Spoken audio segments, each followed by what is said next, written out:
So, just for a minute, because I'm kind of a fan, I wanted to Aw. talk about The Works because I just love that album.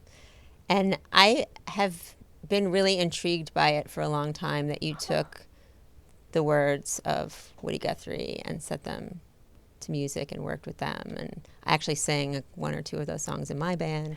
No So, kidding. That's like awesome. The Taste of Danger, I love that Oh, that's song. a good one. I love that one It's a too. great band song. So I just wanted to ask you, um, you know, what was it like working on that project and sort of sifting through that stuff and finding those gems and kind of polishing them up? That was a treat, and it was an honor. I really had the free run of the Woody Guthrie archives. So I have to really hand it to Nora, his daughter, who trusted me in there. I mean, I wore the little white cotton gloves. Yeah, and I had this little teeny spatula for, turning the pages without smudging them with my fingers. But she really trusted me, and to the extent where I would find snippets of something that I just loved and latched onto, like scribbled on a napkin or on wrapping paper from Christmas. And then I'd find something in one of his journals from, 20 years prior. And I would say, Nora, these are just gems. Can I put them together? Is that okay? And she'd be like, absolutely. Woody would love it. He would love you. Just, go for it. Don't worry about him. Make this about you.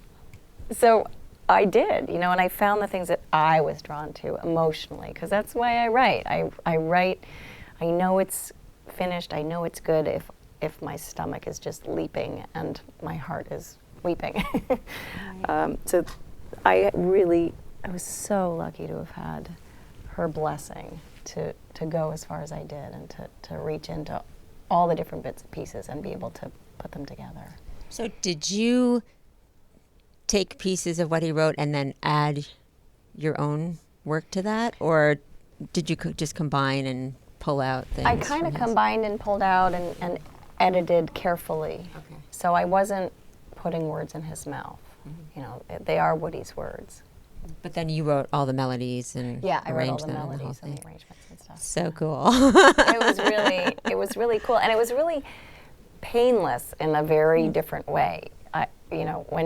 Sometimes when I'm writing on my own, you probably know this feeling of like, I suck, this is too hard, I quit, I'm going to go do laundry, I'll do anything but this because this is really hard and I'm not getting anywhere. But with the Woody stuff, it was like I had brought home about 60 different bits and pieces and songs that he had either completed or started or just stuff that I was drawn to.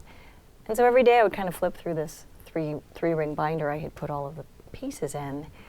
And it was like Wheel of Fortune, it would stop on one thing and it would just descend. It would just be painless and it would be so clear what the melody was supposed to be. And I never experienced that kind of ease. He's guiding before. you. He was, I swear to God, he was definitely on my shoulder, having a great time. That's really, really cool. I've always wanted to ask about that. And so I guess my final thought is, you've got this play. It's running through the beginning of May, May 5th, I think, at the Duke. So then what? What's next? Oh my God. Well, I keep thinking, well, maybe I need to make a disco record, just go completely left. No, and you do not need to do that. But if I don't do a disco record, then I don't know. I'm working on 3 other musicals, actually. So I've written the words on the music for 3 other projects. So hopefully those will start gaining momentum.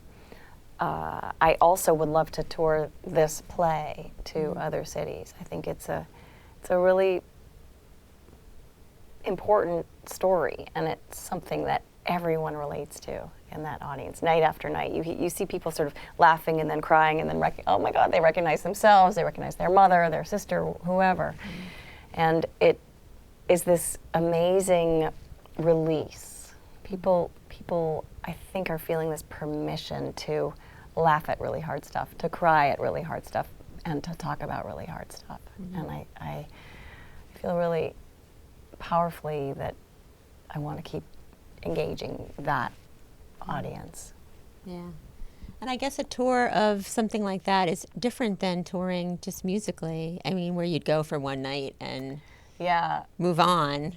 You know, you'd kind of like take up residence for a few days or weeks. Yeah, which would you be such know. a great luxury Yeah. because, you know, when you're touring, it's like you're, 5 a.m. wake up call, airport, next city, hotel, sound check, gig, do it all again.